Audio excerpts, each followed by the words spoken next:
욥기 19장과 20장입니다. 욥이 대답하였다. 내가 언제까지 내 마음을 괴롭히며 어느 때까지 말로써 나를 산산조각 내려느냐. 너희가 나를 모욕한 것이 이미 수십 번이거늘 그렇게 나를 학대하고도 부끄럽지도 않으냐. 참으로 내게 잘못이 있다 하더라도 그것은 내 문제일 뿐이고 너희를 괴롭히는 것은 아니다. 너희 생각에는 너희가 나보다 더 낫겠고 내가 겪는 이 모든 고난도 내가 지은 죄를 증명하는 것이겠지. 그러나 이것만은 알아야 한다. 나를 궁지로 몰아넣으신 분이 하나님이시고 나를 그물로 덮어 씌우신 분도 하나님이시다.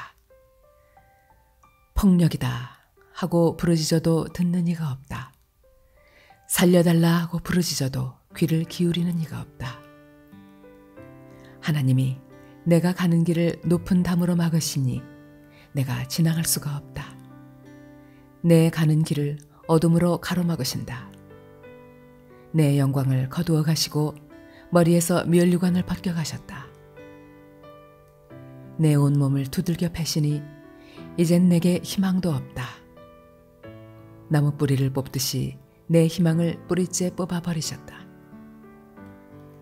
하나님이 내게 불같이 노하셔서 나를 적으로 여기시고 나를 치시려고 군대를 보내시니 그 군대는 나를 치려고 길을 닫고 내 집을 포위하였다.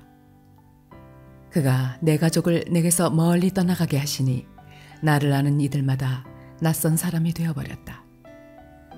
친척들도 나를 버렸으며 가까운 친구들도 나를 잊었다. 내 집에 머무르는 나그네와 내 여종들까지도 나를 낯선 사람으로 대하니 그들의 눈에 나는 완전히 낯선 사람이 되고 말았다.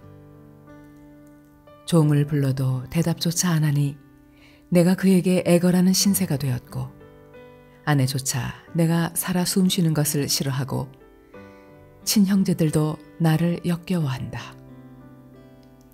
어린 것들까지도 나를 무시하며 내가 일어나기만 하면 나를 구박한다. 친한 친구도 모두 나를 꺼리며 내가 사랑하던 이들도 내게서 등을 돌린다. 나는 피골이 상접하여 뼈만 앙상하게 드러나고 잇몸으로 겨우 연명하는 신세가 되었다. 너희는 내 친구들이니 나를 너무 구박하지 말고 불쌍히 여겨다오. 하나님이 손으로 나를 치셨는데 어찌하여 너희마저 마치 하나님이라도 된 듯이 나를 핍박하느냐. 내 몸이 이 꼴인데도 아직도 성에 차지 않느냐.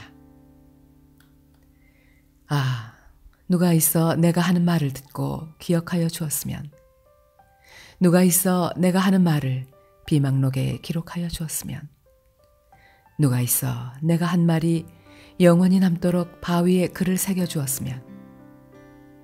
그러나 나는 확신한다. 내 구원자가 살아계신다.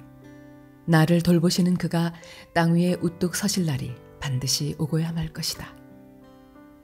내 살갗이 다 썩은 다음에라도, 내 육체가 다 썩은 다음에라도 나는 하나님을 배울 것이다. 내가 그를 직접 뵙겠다. 이 눈으로 직접 뵐 때에 하나님이 낯설지 않을 것이다. 내 간장이 다 녹는구나. 나는 너희가 무슨 말을 할지 잘 알고 있다. 너희는 내게 고통을 줄 궁리만 하고 있다. 너희는 나를 칠 구실만 찾고 있다. 그러나 이제 너희는 칼을 두려워해야 한다. 칼은 바로 죄 위에 내리는 하나님의 분노다. 너희는 심판하시는 분이 계시다는 것을 알아야 할 것이다. 나아마 사람 소발이 대답하였다. 입을 다물고 있으려 했으나 내 말을 듣고 있자니 화가 나서 참을 수가 없다. 내가 하는 말을 듣고 있자니 모두 나를 모욕하는 말이다. 그러나 깨닫게 하는 영이 내게 대답할 말을 일러주었다. 너도 이런 것쯤은 알고 있을 것이다.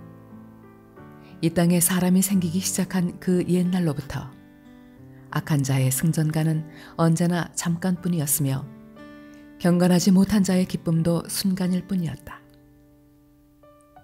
교만이 하늘 높은 줄 모르고 머리가 구름에 닿는 것 같아도 마침내 그도 분토처럼 사라지고 말며 그를 본 적이 있는 사람도 그 교만한 자가 왜 안 보이느냐고 물으리라는 것쯤은 너도 알고 있을 것이다. 꿈같이 잊혀져 다시는 흔적을 찾을 수 없게 되며 마치 밤에 본 환상처럼 사라질 것이다. 그를 본 적이 있는 사람도 다시는 그를 볼 수 없으며 그가 살던 곳에서도 다시는 그를 볼 수 없을 것이다. 그 자녀들이 가난한 사람에게 용서를 구할 것이며 착취한 재물을 가난한 사람에게 배상하게 될 것이다. 그의 몸에 한때는 젊음이 넘쳤어도 그 젊음은 역시 그와 함께 먼지 속에 눕게 될 것이다. 그가 혀로 악을 맛보니 맛이 좋았다. 그래서 그는 악을 혀 밑에 넣고 그 달콤한 맛을 즐겼다. 그러나 그것이 뱃속으로 내려가서는 쓴맛으로 변해버렸다. 그것이 그의 몸속에서 독사의 독이 되어버렸다. 그 악한 자는 꿀꺽 삼킨 재물을 다 토해냈다. 하나님은 이렇게 그 재물을 그 악한 자의 입에서 꺼내어서 빼앗긴 사람들에게 되돌려 주신다. 악한 자가 삼킨 것은 독과도 같은 것. 독사에 물려 죽듯이 그 독으로 죽는다. 올리브 기름이 강물처럼 흐르는 것을 그는 못 볼 것이다. 젖과 꿀이 흐르는 것도 못 볼 것이다. 그는 수고하여 얻은 것을 마음대로 먹지도 못하고 되돌려 보내며 장사에서 얻은 재물을 마음대로 누리지도 못할 것이다. 이것은 그가 가난한 이들을 억압하고 돌보지 않았기 때문이며 자기가 세우지도 않은 남의 집을 강제로 빼앗았기 때문이다. 그는 아무리 가져도 만족하지 못한다.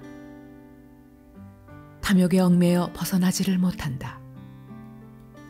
먹을 때에는 남기는 것 없이 모조리 먹어치우지만 그의 번영은 오래가지 못한다. 성공하여 하늘 끝까지 이를 때에 그가 재앙을 만나고 온갖 불운이 그에게 밀어닥칠 것이다. 그가 먹고 싶은 대로 먹게 놓아두어라. 하나님이 그에게 맹렬한 진노를 퍼부으시며 분노를 비처럼 쏟으실 것이다. 그가 철무기를 피하려 해도 노토살이 그를 꿰뚫을 것이다. 등을 뚫고 나온 화살을 빼낸다 하여도 쓸개를 휘젓고 나온 번쩍이는 활촉이 그를 겁에 질리게 할 것이다. 그가 간직한 평생 모은 모든 재산이 삽시간에 없어지고 풀무지를 하지 않아도 저절로 타오르는 불길이 그를 삼킬 것이며 그 불이 집에 남아있는 사람들까지 살을 것이다. 하늘이 그의 죄악을 밝히 드러내며 땅이 그를 고발할 것이다. 하나님이 진노하시는 날에 그 집의 모든 재산이 홍수에 쓸려가듯 다 쓸려갈 것이다. 이것이 악한 사람이 하나님께 받을 몫이며 하나님이 그의 것으로 정해주신 유산이 될 것이다.